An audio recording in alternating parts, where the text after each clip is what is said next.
পদ্মা সেতুর পিলারের ব্যাপারে মাটি নিয়ে যেটা আপনারা যেভাবে এসেছে এটা আরও একটু জেনে বুঝে দায়িত্বশীলতার অংশ ছিল। আমি স্বীকার করছি যে সাংবাদিকতা শুধু আপনাদের মধ্যে সীমাবদ্ধ নাই। সাংবাদিকতা এখন এমন হয়েছে শুরু কোথায় আর শেষ কোথায় কেউ জানে না। আপনি হয়তো মনে করছেন এই জায়গায় সচিবালয়ের সাংবাদিকতা, আইন অনুসারে তাই, বিধি অনুসারে তাই, ধারণাও আমাদের তাই, বৈধতাও তাই, যে এটা সচিবালয়ের সাংবাদিকতা, রাইট?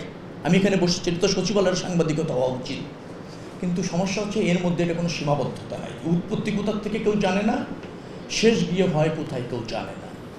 আমি যে সাংবাদিকতা পড়েছি ঢাকা বিশ্ববিদ্যালয়ে সেটা সম্ভবত এরকম না যেটা চলছে, সম্ভবত এরকম না। ঢাকা বিশ্ববিদ্যালয়ের ছাত্র নিশ্চয়ই এখানে অনেকে আছেন, এরকম আসলে না। সমস্যা হয়েছে আমরা যারা সাংবাদিকতা পড়েছি বা যারা পড়েছেন সবাই সাংবাদিক হননি, আবার যারা সাংবাদিক হয়েছেন সাংবাদিকতার একদিনের জন্য পড়া লাগেনি, এরকম একটা সমাজ ব্যবস্থা আমাদের।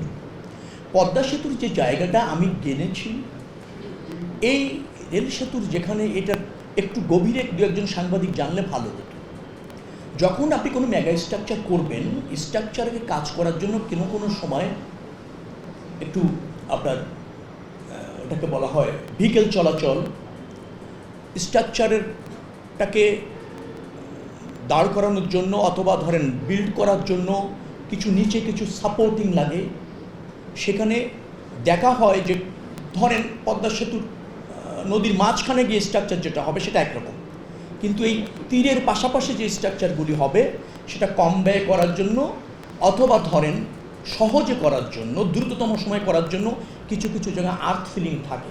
আর্থ ফিলিং থেকে ওখানে ভিকেলগুলি নিতে হয়, যন্ত্রপাতিগুলি নিতে হয়, নিয়ে আবার ওখানে শাটার সেট করা, বিল্ড আপ করা, এগুলি কাজ করতে হয়।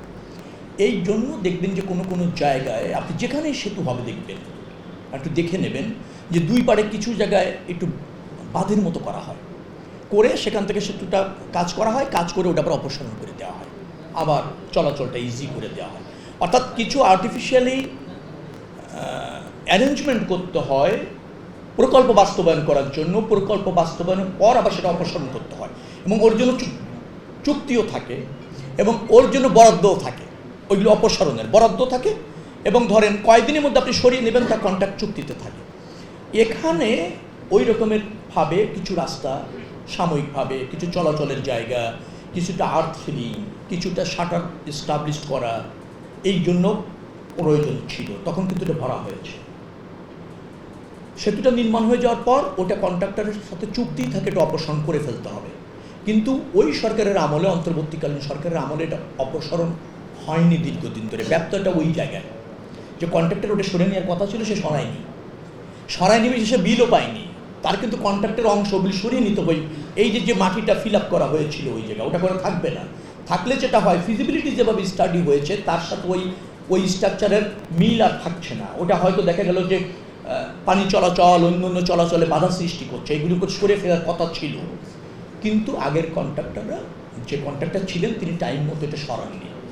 যেহেতু তিনি বিল পান না, এখন সরানোর প্রয়োজন হয়েছে, তাকে শর্ত দেওয়া হচ্ছে তুমি এটা সরাতে গিয়ে এখন ওই আর্টিফিশিয়ালি মাটিটাই হয়ে গিয়েছে, এখন মনে হচ্ছে সাবেক মাটি, কারণ কম্প্যাক্ট হয়ে গিয়েছে, বা ঘাস টাস হয়ে গিয়েছে, মনে হচ্ছে এটা তো একটা মাঠ, এটা তো মানে আর্টিফিশিয়ালি কোনো ভরাট করা জিনিস না। তাহলে কেন এখান থেকে মাটিটা কাটা হচ্ছে?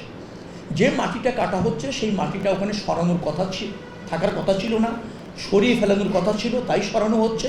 দেখে মনে হচ্ছে পিলারের গোড়ায় মনে গর্ত হয়ে যাচ্ছে, এই পিলারের সাথে, এই স্ট্রাকচারের সাথে ওই মাটির কোনো সম্পর্ক নেই। কিন্তু এরকম একটা ধারণা সাধারণ মানুষের যেটা থাকে, আরে ভাই পিলারের নিচে মাটি কেটে যাচ্ছে, পিলার তো পড়ে যাবে, পিলার তো সমস্যা হবে।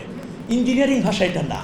ওই মাটিটা আমার কাছে আরও মনে হয়েছে, আমরা স্টাডি করে দেখেছি আপনারা এই নিউজটা আসার পর।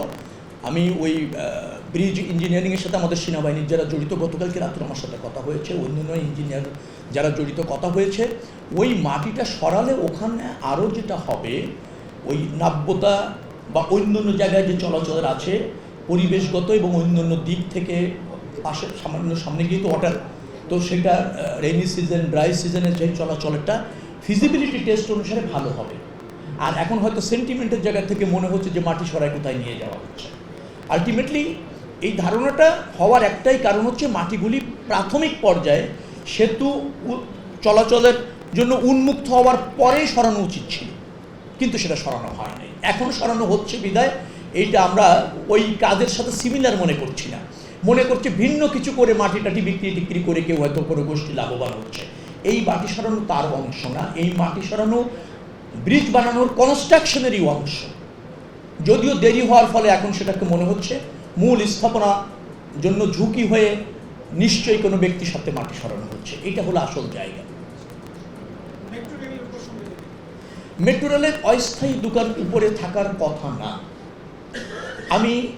আপনি জ্ঞাত করলেন আমাকে, আমি আজকেই এটা নিয়ে একটা জেনে বুঝে থাকা না যাতা থাকবে না, যদি বৈধতা এরকম কিছু না থেকে থাকে। পোস্টার সাটানোর কোনো সুযোগ নেই। এখন বাংলাদেশে তো আমরা ঢাকা শহরটাকে পোস্টার মুক্ত করতে চাই, কিন্তু এত উৎসাহী লোকজন থাকে আড়ালে আবডালে অগোচরে রাত্রে তার বিজ্ঞাপন দিচ্ছে। কোচিং সেন্টারের বিজ্ঞাপন যদি যান, আমি আমার নির্বাচনী এলাকার সমস্ত কোচিং সেন্টারের মালিকদের ডাকিয়েছি। হোস্টেল, মহিলা হোস্টেল, অমুক হোস্টেল পোস্টার করে, আপনি ছোটো ছোটো এরকম কাগজ করে, ঠিকানা এখনই যোগাযোগ করুন, ফোন নাম্বার দিয়ে এলাকাটা নষ্ট করে ফেলেছে, ভরে ফেলেছে। দড়িটা নিয়ে তার সাথে লাগিয়ে ঝুলিয়ে দিয়েছে। তার কারো অনুমতিরও প্রয়োজন না, কারো অসুবিধা হচ্ছে কিনা জানতেও চায় না, স্বেচ্ছাধীন। তো এই জায়গাগুলিতে নাগরিক সচেতনতা দরকার, আমাদের সবারই প্রতিবাদ হওয়া দরকার। আপনি যখন যাত্রী হিসেবে যাচ্ছেন রাস্তা দিয়ে হেঁটে, একজন কিন্তু ওয়ালে পোস্টার লাগাচ্ছে, আপনিও বলতে পারেন ভাই পোস্টারটা কেন লাগাচ্ছেন, আপনি তো এখানে পোস্টার লাগানোর জন্য অ্যালাউড না। তো এভাবে যারা লাগায় তাদেরকে সচেতন করতে হবে। আমরা সব জায়গার থেকে এটার একটা ধরেন সামাজিক আন্দোলনের মতো না দেখালে, এই ঢাকাকে পরিচ্ছন্ন রাখা, পোস্টার মুক্ত রাখা, দেওয়ালে এই কি বলবো ব্যানার ফেস্টুন যেখানে সেখানে সব নেতার অথবা কোনো প্রতিষ্ঠানের এই লাগানোটা আমাদের শহরটাকে অনেকটা নোংরা করছে, দৃষ্টি নন্দন থেকে আপনার কি বলবো দৃষ্টি কটু করে ফেলছে আর কি, অথবা জরাজীর্ণ করে ফেলছে। তো সেটার জন্য তো নিশ্চয়ই সেটা তো আমাদের ডিমান্ড, সেটার জন্য কাজ করতে হবে। সিটি কর্পোরেশনকে আরও সজাগ হতে হবে। ইভেন আমি মনে করি যে আইন শৃঙ্খলা রক্ষাকারী বাহিনী যারা টহল দেন নিয়মিত থানায়, তারাও দেখতে পারেন তার এরিয়ার মধ্যে কোনো লোক এসে যে কোনো সময় পোস্টার ফেস্টুন ব্যানার রাস্তার উপর গাছের সাথে পেরেক মারিয়ে লাগিয়ে দিচ্ছে কিনা, অথবা একটা সুন্দর ওয়াল কালার করে রেখেছেন সেখানে একটা পোস্টার টানিয়ে দিচ্ছে কিনা। এটা আইন শৃঙ্খলা রক্ষাকারী বাহিনীর নিয়মিত টহলও দেখা উচিত। নাগরিক হিসাবে আমাদেরকেও সচেতন হওয়া উচিত, যারা লাগায় তাদেরকে আপনার আরও সজাগ করার জন্য বা সাবধান করাও আমাদের দায়িত্ব।